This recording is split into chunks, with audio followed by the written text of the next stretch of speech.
प्रभु बाली कपिलेश्वर आज क्षीरसागर आज माघ मास चतुर्दशी द्वितीय शनिवार रे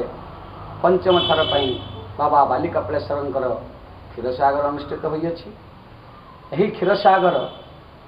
यही अंचल विरल कहले चले कारण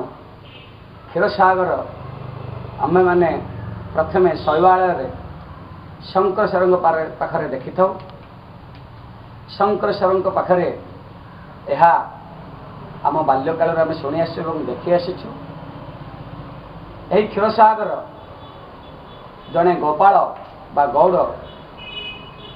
से ही प्रथम अनुष्ठित करथिले नाम थिला कृष्णचंद्र बेहेरा तांकर एक कृष्ण गाई कला गाई थिले जहाको कृष्णा बिली कहा जाए से कृष्णा गाई दैनंदिन शैवालय जाई तांकर स्तनरू क्षीर दियंती प्रभु शंकरेश्वर को से कथा तांकर मालिक जी गो को पाली से कृष्णा गाई कृष्णचंद्र बेहेरा को जना नथिला से भावुले मो काली गाईर क्षीर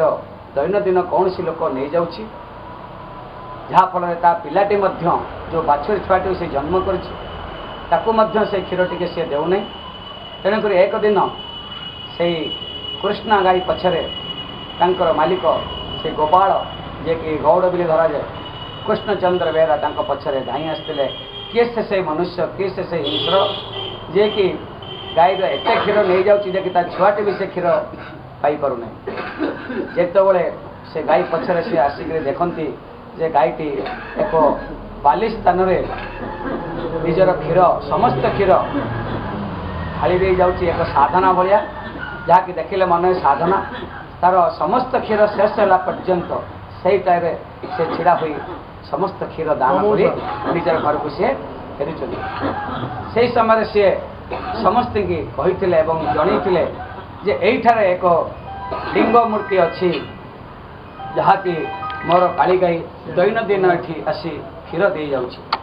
समस्त गोपाल एक दिन से जगार पहुँची से बाली खेलु खेलु से बाली खोलु खोलु ता भर महाप्रभुंर लिंग मूर्ति पाई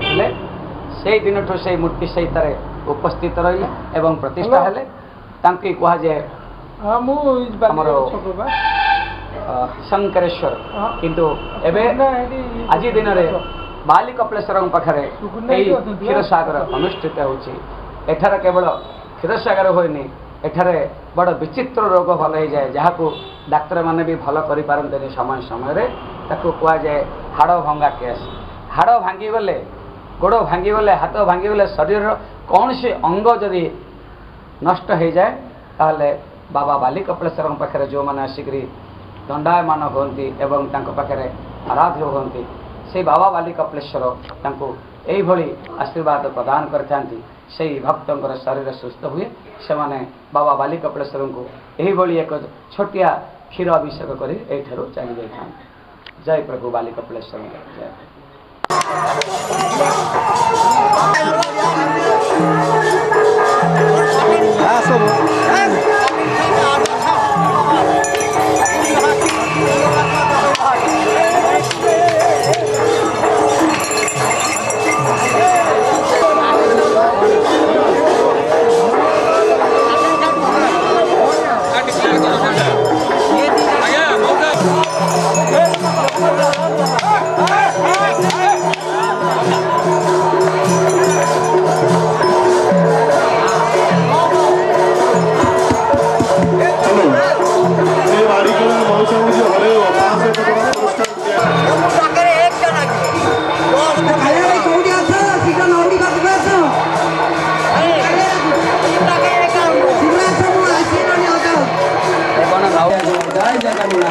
जय बाबा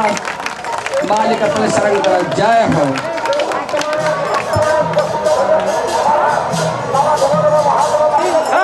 ₹501 महामाय श्रीजुक्त गौर सगर सिंह महोदय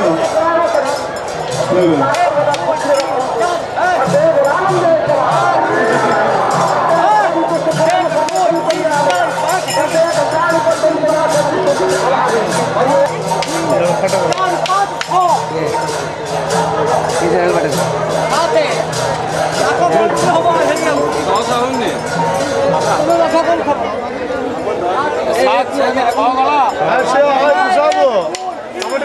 ଆମେ ଜାଣିଲୁ ତ କହିବ ହେଲା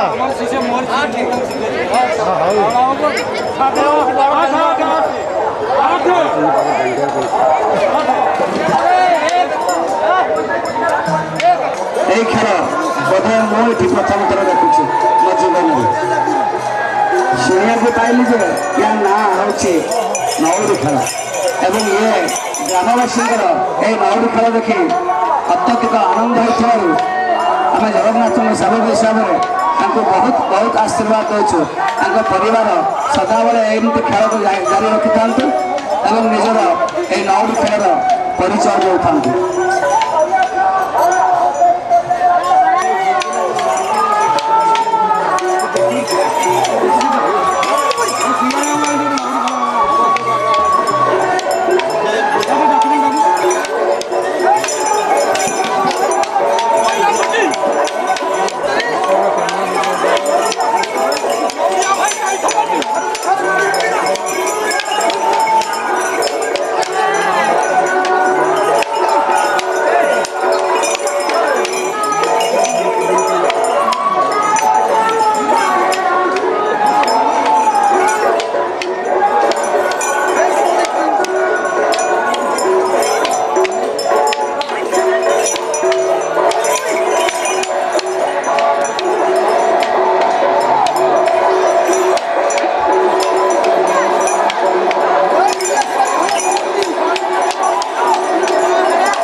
पुरस्कार देवे